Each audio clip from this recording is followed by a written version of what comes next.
ඉසුරුමුණි විහාරය. අපි අද ඔබ කැඳවගෙන යන්නේ අනුරාධපුර රාජධානියේ ඉතා මනරම් පුදබිමක් වෙතයි. Google සිතියමක අපිට ඉසුරුමුණි විහාරය හොයාගන්න පුළුවන් වෙනවා. මේ බලන්න රුවන්වැලි සෑය ජයශ්‍රීමා බෝධීන් වහන්සේ සමීපයේ ආසන්නයේ තමයි මේ තියෙන්නේ ඉසුරුමුණි විහාරය. කිට්ටුවම පේන මානයේ තිසා වැව දැක ගන්න පුළුවන්. මේ තියෙන තිසා වැව. තිසා වැව අසල ඉතාම මනරම් පරිසරයක ඉසුරුමුණි විහාරස්ථානයේ පිහිටා තිබෙනවා.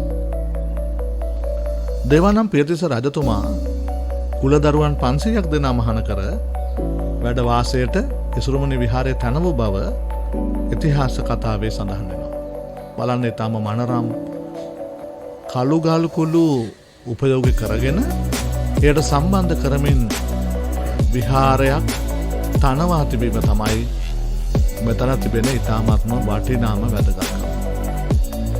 වර්තමානයේ ඉසුරුමුණි විහාරයේ අපි වැදගත්කමක් දෙන අංග 4ක් තියෙනවා. ඒ දියනාන ඇතුන් සහිත මේ පොකුණ, ඒ වගේම මිනිසා සහ අශ්වහිස, එහෙම නැත්නම් අශ්වහිස සහ මිනිසා මේ කැටයම ලෝක ප්‍රසිද්ධ කැටයමක්. අග්නි හා පර්ජන්‍ය යන දෙවිවරුන් දැක්වෙනවා කියලා තමයි මහාචාර්ය සෙන්රත් පරණවිතාන මහත්මයා කියන්නේ. ඒ වගේම ඉසුරුමුණි පෙම්මියුල. ඉසුරුමුණි පෙම්මියුල වගේම මෙන්න මේ රජපෞල. මේක දුටුගැමුණු රජතුමාගේ රජපෞල කියලා ඉතිහාසය තුළ සඳහනක් තියෙනවා සොයාගෙන. ඉතින් ඒ විදිහට ඊටාම මනරම් වැදගත් කැටයම් ඇතුළත් පූජනීය ස්ථානයක් හැටියට අපිට නම් කරන්නට පුළුවන් ඉසුරුමුණි විහාරය. වර්තමාන විහාරගය හිඳි පිළිමයක් සහිත ඊටාම අනර්ග නිර්මාණයක් හැටියට හඳුන්වන්නට පුළුවන්. කාශ්‍යප රජතුමා මේ විහාරය ප්‍රතිසංස්කරණය කරවා බෝ උපුල්වන් කසුබ්ගිරි රත් මහවේර හැටියට නම් කරලා තියෙනවා. මේ අලුත් විහාරගය නව විහාරගය ඊටාත්ම අනර්ගව ඒ ගල් කුලටම යාබදව ඉදි කර තිබෙනවා. පැරණි විහාරය සහ නව විහාරය මේ පරිසරයට ගැලපෙන ලෙස, ඒ වගේම මේ පිහිටි විශාල කළු ගල් කුට්ටිවල ඒ කටාරම් කොටස් සම්බන්ධ කරලා ඉතාම ලස්සනට ඉදි කර තිබෙන බවයි පේන්නේ. ඉසුරුමුණි විහාරයේ පිටුපස ගල්පාඩි නැගීමෙන් විහාරයේ ඉහළට යන ආකාරයටයි සකස් වෙලා තියෙන්නේ. මේ ගල්පාටි නැගගෙන විහාරස්ථානයේ ඉහළට ගමන් කරන්නට මනරම් මම්පෙතක් සකසා තියෙනවා.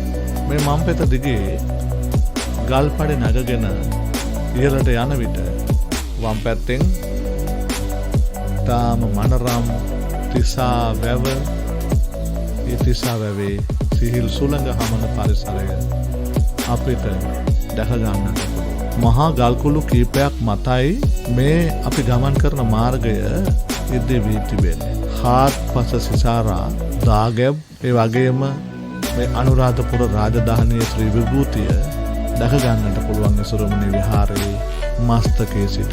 සවස් වරුවට ඉසුරුමුණි විහාරය පසු කරමින් තිසා වැවේ මේ වැව් බැම්මට නැගගත්තාම එතැන් සිට බැලූ විටත් ඉසුරුමුණිය තාම මනරම් දර්ශනයක් මවනවා.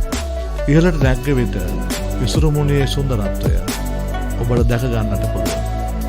අනුරාධපුරය ශ්‍රී මහා බෝධිය, රුවන්වැලි සෑය, අභයගිරිය ආදී සිද්ධස්ථාන අවට සිටිද දක්වා ඇත පරිසරය ඉතාමත්ම අනර්ග ලෙස දැකුම් කළු නිර්මාණයක් විදියට අපිට පේන්න පටන් ගන්නවා. අලුතෙන් ඉදිකර ඇති බෝධීන් වහන්සේ නව විහාරාංග, ඈතින් පෙනෙන විහාරස්ථානයේ පුරා විද්‍යාත්මක කැණීම් වලින් ගොඩ ගන්නා ලද ඒ බැමි ආදිය අපිට දැක ගන්න පුළුවන්. අතීතයේදී මෙම විහාරස්ථානයේ මේ අද ඇතුලේ දකින්නට ලැබෙන ඉසුරුමුණියේ පෙම්යුවල, ඒ වගේම මේ රාජකීය පවුල, ඒ වගේම ඒ කැටයම් තිබී තිබෙන්නේ මේට යාබද ප්‍රාන්මසු වෙන කියන කොටස.